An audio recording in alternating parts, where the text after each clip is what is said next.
It was a Thursday night in October, 11:47 p.m., and I was lying on my bedroom floor with my laptop balanced on my stomach because my desk chair had broken 2 weeks ago and I still couldn't afford to replace it. I was filling out a deferment form for my Navient student loans, $41,200 in debt, third deferment in 2 years, when my phone buzzed. A text from my Aunt Rena, my mom's older sister. She almost never texted me directly. "Hey babe, I was going through some old paperwork tonight and found something with your name on it from years ago. Did your mom ever close that 529 account? I assume she rolled it into something else for you. Just checking." I sat up. My laptop slid off my stomach onto the carpet. 529 account. I didn't have a 529 account. I had $41,200 in federal student loans, a deferred payment plan, and a part-time bookkeeping job that covered my rent and exactly nothing else. I had put myself through 3 years of community college and 1 year at a state university entirely on Pell Grants, work-study shifts, and a financial aid package that barely covered tuition. I had never seen a 529 account. I had never been told one existed. I typed back, "What do you mean? What account?" Aunt Rena called me before I could put my phone down. Her voice was careful, the kind of careful that means someone is choosing their words around a landmine they didn't know they'd planted. "Your mom opened a 529 college savings account for you when you were 4 years old," she said. "I helped her set it up. She was so proud of it. She and your dad were putting in $50 a month. By the time you were 17, I assumed it had grown significantly. I assumed that's what paid for college." I looked at my loan deferment form. The cursor was still blinking in the box for reason for hardship. "It didn't pay for college," I said. "I'm still paying for college. I have $41,000 in student loans, Aunt Rena." The silence that followed lasted 4 full seconds. I counted them. "Jade," her voice dropped, "where did that money go?" I didn't know yet, but I was about to find out. And what I found out would rewrite every memory I had of the last 5 years of my family. Before I tell you what happened next, let me go back. Because this story doesn't start at 11:47 p.m. on a Thursday. It starts much earlier. It starts with a pattern I was too young to name while it was happening. Priya is my older sister. She's 27. She is, in every way that matters to my mother, the sun that the rest of us orbit. When I was 9, I saved up $38 in birthday money because I wanted art supplies. A real set, not the drugstore crayons. I had a list. Colored pencils, a sketchbook, some watercolor pans. I showed my mom the list. She looked at it, smiled in that distracted way she had, and said, "That's sweet, baby. Let's see." The next week, she bought Priya a new backpack and a graphing calculator for high school. Not from the birthday money, just because Priya asked. I didn't get the art supplies. The birthday money went into my piggy bank. I found it years later, still sitting there. When I was 14, I asked my mom if I could take a photography class at the community center.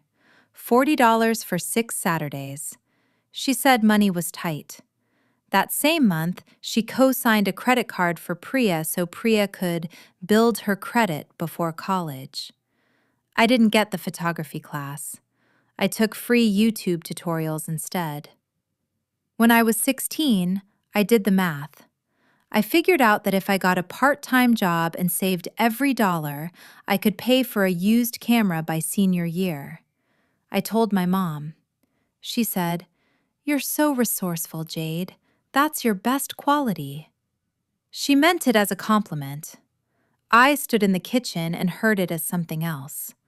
Like being called resourceful was a substitute for being helped.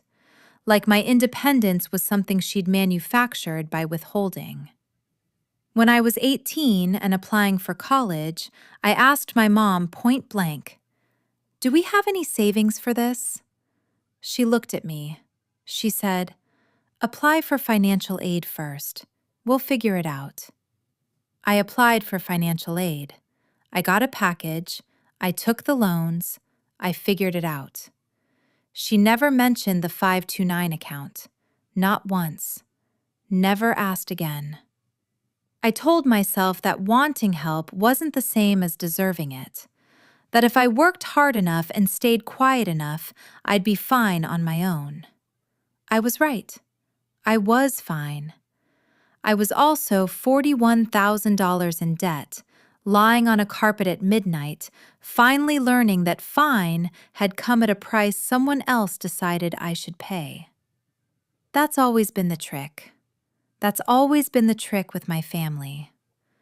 Before I take you into what happened next, the confrontation, the dinner, the moment everything finally cracked open, hit that subscribe button and drop your location and local time in the comments right now. I love knowing where you're listening from. People from all over find these stories, and honestly, knowing you're out there is part of what makes it worth telling. Okay, back to Thursday night. I didn't sleep. I sat on my floor until 2:13 a.m. with my laptop open and a legal pad beside me, writing down everything I knew. Fact: my parents opened a 529 college savings account when I was 4. Fact: I never saw a dollar of it. Fact: I have $41,200 in student loans. Fact: my sister Priya launched a clothing boutique called Soleil and Thread in 2020 when I was 18 and starting college. She rented a storefront, bought inventory, built a website, hired a part-time assistant. She ran it for 2 years before it closed. I always assumed she had investors or savings or some combination. I never thought to ask where the startup capital came from. I opened a new tab. I looked up what a 529 account could grow to over 14 years with consistent contributions. At $50 a month, starting in 2002, with average market returns, by 2016, when I turned 18, the account would have been worth somewhere between $15,000 and $25,000. I stared at that number until my eyes blurred. I thought about the Soleil and Thread storefront, the inventory, the website, the assistant. I thought about how Priya had never explained where her startup capital came from. I thought about how my mom cried at Priya's grand opening like it was the proudest moment of her life. I thought about the deferment form sitting open on my laptop, cursor still blinking, waiting for me to describe my hardship. They didn't forget to tell me the account existed. Forgetting is accidental. This was a decision. Someone made a choice to take money saved under my name, move it, spend it, and never say a word. And I had spent 4 years assuming I was simply a person who had to do things the hard way. I had built an entire identity around it. Resourceful Jade, independent Jade, Jade who figures it out. Turns out, I was just Jade who didn't know what had been taken from her.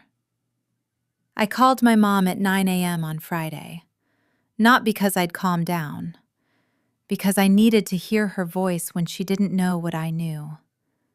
She picked up sounding cheerful. She was making coffee. I could hear the grinder. "Mom," I said, "tell me about my college savings account." The grinder stopped. 1 second, 2, 3. "What do you mean, honey?" "The 529 account, the one you opened when I was 4. Aunt Rena texted me last night. She helped you set it up." Another pause, longer this time. I heard her set something down on the counter. That was a long time ago, Jade. Where did the money go? Things got complicated. Where did the money go, Mom? Her voice shifted, just slightly, the way a person shifts their weight when they've been caught somewhere they shouldn't be. We had to make some decisions, your father and I. Did you spend it on Priya's business? Nothing. Absolute nothing. Mom, we made a loan, she said finally, to help your sister get started. We always planned to pay it back. A loan. I wrote the word on my legal pad and drew a circle around it. Did Priya know where the money came from? She knew we were helping her. Did she know it was my college fund? A pause that lasted so long I checked that the call hadn't dropped. It's not that simple, Jade. Your sister needed us. The business was a real opportunity. And my education wasn't? You got financial aid. You managed. I looked at the deferment form. I have $41,000 in loans, Mom. I have been deferring payments for 2 years because I can barely cover rent. I am 22 years old and I am already drowning, and the entire time there was money with my name on it that you gave to Priya without telling me. I could hear her breathing, quick and shallow. We did what we had to do, she said. No, I said. You did what you wanted to do, and you chose not to tell me. You're being dramatic. I set the phone down on the carpet. I didn't hang up. I just set it down and looked at the ceiling. I could hear her talking through the speaker, her voice small and tinny, still explaining. I let her talk. I picked it up a minute later. I'll call you back, I said. I didn't call back. I called Priya next. She answered on the third ring, voice warm, like we were two sisters catching up, which I suppose we were until we weren't.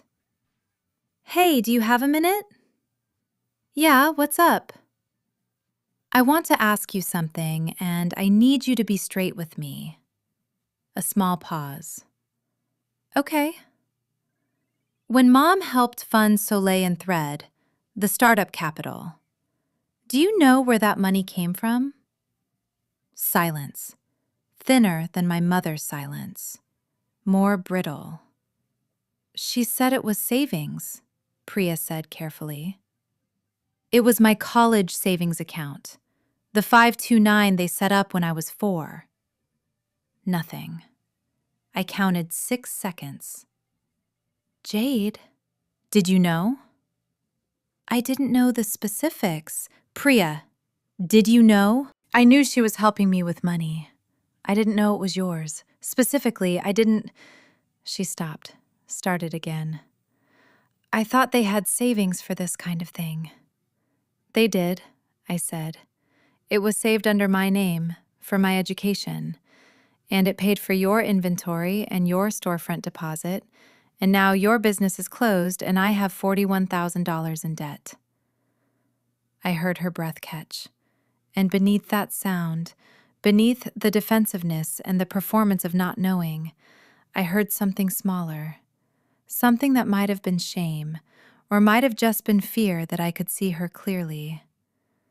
Mom said it was a loan, she finally said. She always said you'd be paid back. Has anyone paid me back? Long pause. No. Okay, I said. That's all I needed. I hung up, sat with the quiet. Priya didn't call me a liar. She didn't say I was being dramatic. She cracked just slightly. A crack is still something. A crack means there's a fault line, and fault lines, given enough pressure, give way. Then I called my dad, Marcus Mercer, 54 years old, high school vice principal, a man who has made an art form out of being in the room while not being in the conversation. He answered with the voice of a man who had been briefed, who had already spoken to my mother, whose sentences were going to be shorter than the silences between them. Your mom told me you talked this morning. Did she tell you what we talked about? She mentioned the savings account. The savings account with my name on it that paid for Priya's business? He exhaled, slow, deliberate. The exhale of a man who hoped a question would dissolve if he breathed on it long enough. These decisions were complicated, Jade. Your sister's opportunity was funded with money saved from my education. That's not complicated, Dad. That's just a fact. We plan to pay it back. When? He didn't answer. You plan to pay it back when? I asked again. Before or after I took out my first loan? Before or after my second deferment? When exactly was the plan? I hear you, he said quietly. I do. Do you? Because I've spent 4 years working 2 jobs and deferring debt and building a budget down to the dollar, while everyone acted like I was just the type of person who prefers to do things on her own. And the whole time, I stopped, steadied myself. The whole time, there was money that belonged to me. My dad was quiet for a long moment. I should have spoken up, he said finally. And then he said nothing more, because some admissions are too heavy to follow up with explanation. We said goodbye. I sat with the conversation afterward, turning it over. He didn't fight me. He didn't send me to voicemail. He didn't accuse me of being dramatic. He said I should have spoken up. That was something. Small, imperfect, real. Something I tucked away. 3 days later, on a Sunday, I got coffee with Aunt Rena. She's 12 years older than my mom. She has short, natural hair, a teaching job, and the kind of straight-backed honesty that comes from being the firstborn of Nigerian immigrant parents. She sat across from me at the coffee shop with her hands wrapped around a mug, and she didn't try to soften anything. I'm sorry I didn't know, she said. I helped her set up that account because I knew your parents weren't planning for retirement correctly, and I thought a 529 was the least I could do to make sure you had a start. I checked in once, around 2014. Your mom said it was growing. After that, I assumed. She paused. I should have asked again when Priya's business launched. I wondered where the capital came from. I should have wondered harder. Did you know about the business funding? Not until last week when I found my copy of the original 529 setup documents in a folder. That's what made me text you. She held my gaze. Jade, when Soleil and Thread launched, I asked your mother if Priya had investors. She said it was a family contribution. She looked me dead in the eye and said, family contribution. She shook her head. I didn't think to ask whose. Something settled in my chest. Not comfort exactly. More like confirmation. The kind that makes the air easier to breathe. I wasn't building a story out of nothing. I wasn't being dramatic. My aunt, who had no reason to take sides, was sitting across from me telling me she had seen the same pattern and not known to question it. What are you going to do? She asked. I looked at my coffee cup. I thought about the deferment form, the legal pad, the list of facts I'd written in the middle of the night. I'm going to stop letting them tell the story, I said. She nodded slowly. You call me, she said. Whatever you need, you call me. Okay, I need to pause here for 1 second. Because if you have ever been told that asking for what's yours makes you ungrateful, I want you to drop that in the comments right now. Because what happens next is for every single person who has ever swallowed a legitimate hurt to keep the peace. Stay with me. The dinner happened 3 weeks after the phone call. My mom hosts Sunday dinners the last Sunday of every month. Roast something, rice, salad, the good tablecloth. Extended family rotates through. Aunt Rena, my dad's brother Uncle Jide and his wife Fatima, my cousin Kofi, who's 25 and home from grad school, sometimes others. I hadn't gone in Newell. I hadn't gone in 6 weeks. My mom texted me the Friday before. Coming Sunday? Made your favorite, jollof. I sat with the text for 20 minutes. Then I typed back, I'll be there. I needed to see it with my own eyes, not through phone calls, not through my legal pad. In the room. When I arrived, Priya was already there. She saw me from the hallway and went very still for a moment, the way people do when they weren't sure you'd actually show up. Then she smiled, quick, careful. Hey, I said. We didn't hug. My mom came out of the kitchen wiping her hands on a dish towel, and her smile had that frozen half-second, the same one I'd heard in her voice on the phone 3 weeks ago, before it recovered into warmth. Jade, come, food's almost ready. She pulled me into a hug that smelled like palm oil and Dove soap. Over her shoulder, I looked at the living room wall. There was a framed photo of Priya's Soleil and Thread grand opening, the storefront with the hand-painted logo, my mom standing beside Priya, both of them laughing, a bottle of champagne between them. My mom had framed the grand opening of the business my college fund paid for. I didn't say anything. I went to the kitchen and said hello to Uncle Jide. I helped Fatima carry the salad bowls to the table. I sat down. I let the dinner start. For 20 minutes, everything was normal in the way that dysfunctional families can sustain normal when everyone has quietly agreed not to say the real thing. Then my mom raised her glass mid-meal. She does this at Sunday dinners. A little toast, a little speech, something she read on a devotional calendar, or a moment she wants to commemorate. We all paused, glasses up. I want to say, she began, how proud I am of this family, and especially of Priya, who is starting something new this month. She's been taking an online business course. With what funding? I asked. My voice was quiet, completely flat. Not aggressive, just a question placed at the center of the table like an object everyone had to look at. The room went still. My mom's glass hovered in the air. Jade, I'm asking genuinely, I said, because the last business was funded with money from my college savings account, and I'm just curious what the source is this time. No one spoke. Uncle Jide looked at his plate. Fatima looked at me. Priya looked at my mother. My mother put her glass down. Her jaw was working the way it does before she pivots to offense. This is not the time or place. You spent my college fund, I said.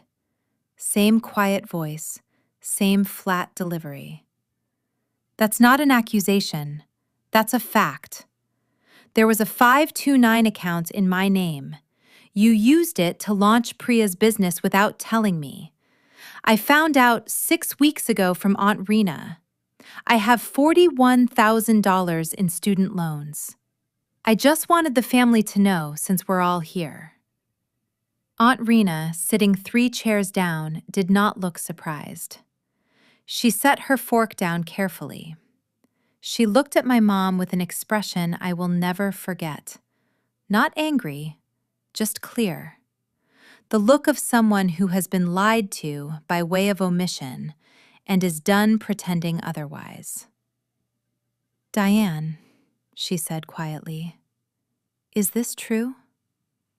My mom's mouth opened, closed. The answer was in the pause. "It's complicated," my mom said finally.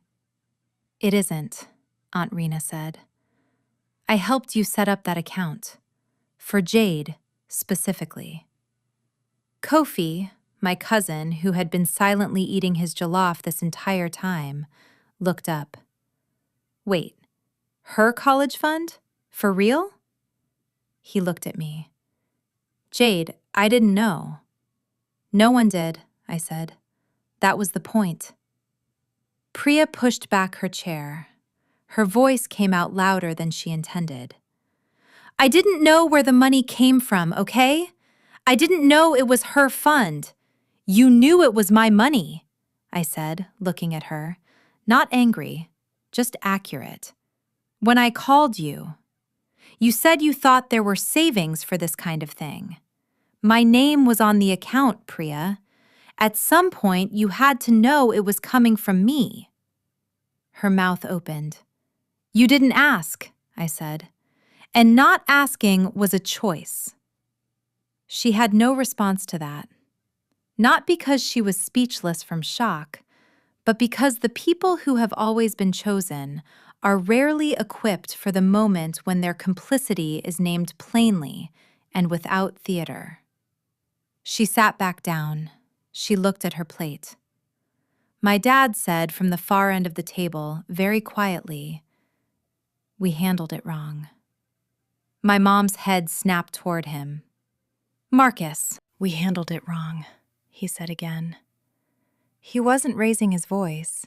He wasn't performing anything. He was just a man who had sat on something for 5 years and was finally setting it down. "We should have told Jade. We should have asked. We didn't. That's the truth." The table held that truth for a long moment. My mom looked at me. Her face had gone somewhere complicated, past the performance of wronged matriarch, past the pivot to offense, to something rawer and older underneath. A woman realizing that the story she'd been maintaining has been seen through, and the room full of people seeing through it includes her own sister. She didn't apologize at the table. That would have been too much to expect. But she didn't escalate either. She picked up her fork. The dinner continued, and something in the room was different than it had been when I walked in. I left before dessert. On the porch, Aunt Rena caught my arm. "You okay?" "I will be." She hugged me, held on an extra second. "I'm proud of you," she said. "That took everything." It did, and it didn't. Because the truth, when you've been carrying it long enough, starts to feel lighter when you finally put it in the room. Here's what I didn't know at the Sunday dinner, the part that reframed everything. I found it 2 days later, on a Tuesday, when I was going through old emails I'd never opened, a clutter folder I hadn't touched in years. There was an email from a 529 plan administrator, sent to a joint email address my parents used to share that was also CC'd to an address I'd had since I was 15, my old high school email, which I'd completely forgotten about. The email was from 2019. Subject line, account closure confirmation. Beneficiary, Jade Mercer. The account had been closed in April of 2019. I was 17. The withdrawal was listed as a non-qualified distribution, meaning it was used for something other than education. The amount? $18,400. Soleil and Thread launched in January 2020, 9 months after my college fund was liquidated. I sat at my desk and read the email 3 times. Then I looked up the penalty on a non-qualified 529 distribution. federal tax, plus a 10% penalty on earnings. My parents had paid the penalty. They had eaten the loss. Which meant this wasn't a loan they'd taken out carelessly. This was deliberate. They had calculated the cost, paid it, and still not told me. And then, the part that stopped my breath entirely. I scrolled down in the email chain. There was a reply from my mother's address. Confirmed. Please process the closure. Priya is aware the funds are coming from her sister's account. Please do not include Jade on any future correspondence. Priya is aware the funds are coming from her sister's account. I read that sentence 4 times. My sister had looked me in the eye on that phone call 6 weeks ago and said, I didn't know the specifics. She had sat at that dinner table and said, I didn't know where the money came from. She had performed ignorance so seamlessly that I had almost believed her. She knew. She had known from before the first dollar was spent.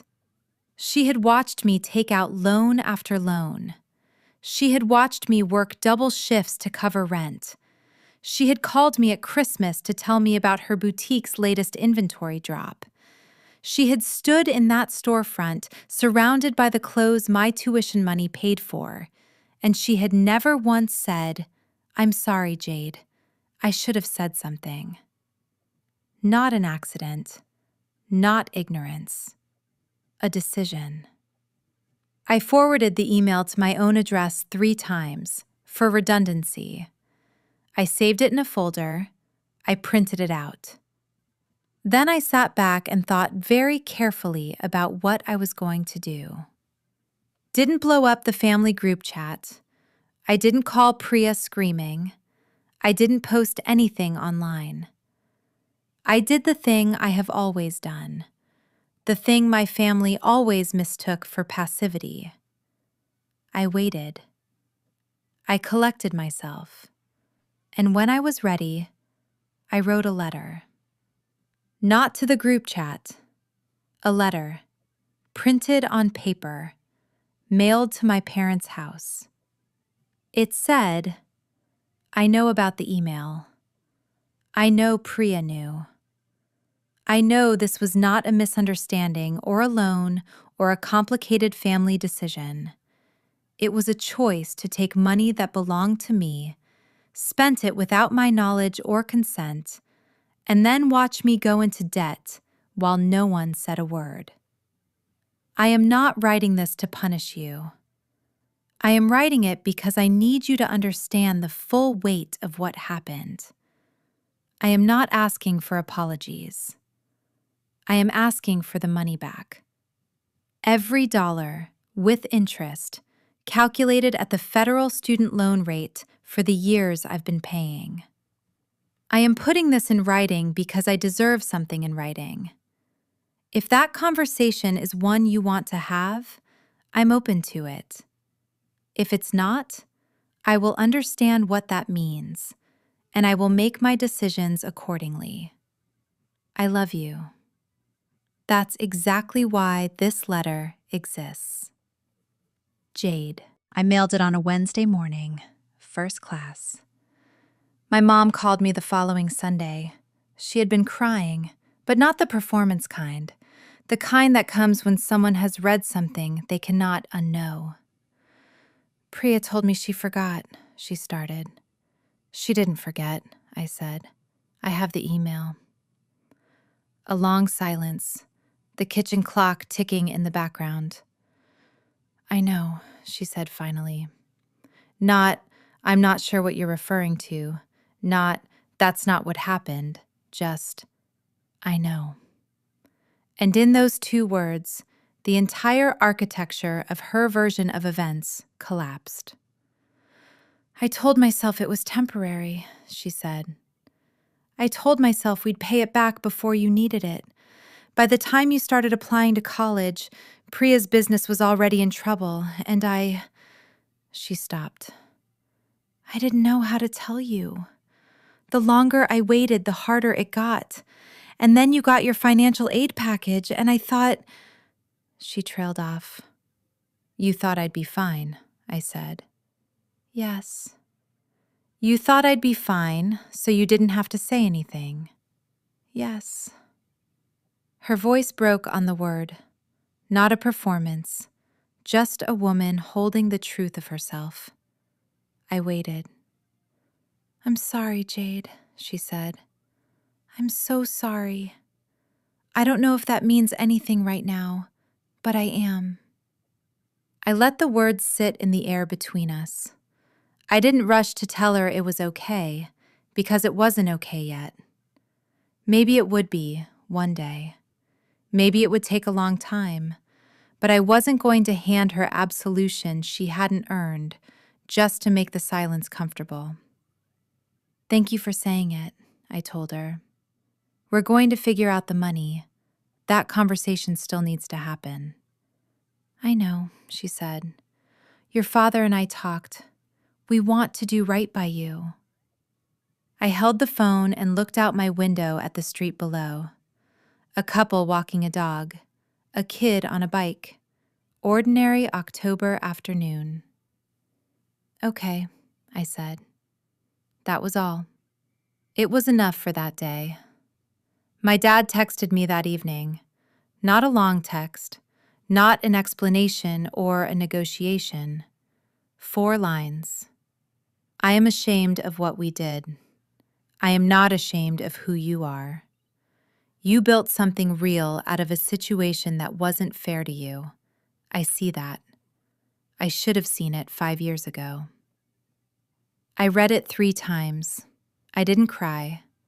I just sat with the specific, strange feeling of being seen by the parent who had made a career out of not looking directly at anything uncomfortable.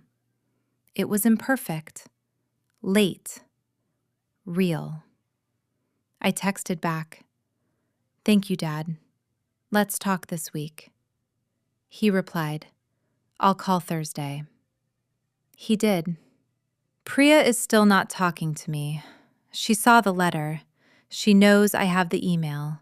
She has not reached out. Not to apologize, not to explain, not to check in.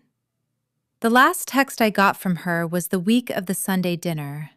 I didn't mean for any of this. And I didn't reply, because I didn't mean for any of this is what people say when they want credit for not intending consequences they nevertheless chose not to prevent. She knew. She watched. She said nothing for years. That's not an accident waiting to be forgiven. That's a wound that needs time and space, and at some point, her willingness to actually reckon with what she did. She hasn't done that yet. I can't do it for her. I'm not waiting. I've done enough waiting. Here is where things stand right now. My parents and I have had 3 phone calls about the money. My mom has agreed, in writing, I asked for writing, to repay me the original $18,400 plus interest, structured as monthly payments over 4 years. My dad drew up a simple repayment schedule. It's not a perfect legal document. It's 2 parents doing something they should have done years ago, doing it imperfectly, but doing it. I have applied for an income-driven repayment plan on my loans. The monthly payment is manageable now. Not comfortable, manageable. Aunt Rena calls me every Sunday, not to talk about my mom, just to talk. She asks about work. She tells me about her students. Last week, she mailed me a houseplant because she said everyone needs something to keep alive that keeps them alive back. The plant is on my windowsill. I've named her Rena Jr. Kofi texted me after the dinner. I had no idea. For what it's worth, you handled that with more grace than I would have. Call me if you need anything. We've had lunch twice. He's actually funny. I've known him my whole life and somehow never noticed. I am building something. It's quieter than what I lost. It's smaller and more honest, and it's mine. Used to think strength meant not needing anything from anyone. I thought if I just worked hard enough, stayed quiet enough, asked for nothing, and made no one uncomfortable, I would eventually be seen. That if I were patient enough, gracious enough, resourceful enough, my family would look up one day and notice. They didn't. They noticed when I stopped pretending. They noticed when I said the true thing out loud in a room full of people, not to wound anyone, but because I was done curating my own erasure. Because I had spent 4 years building an identity around scarcity that was manufactured.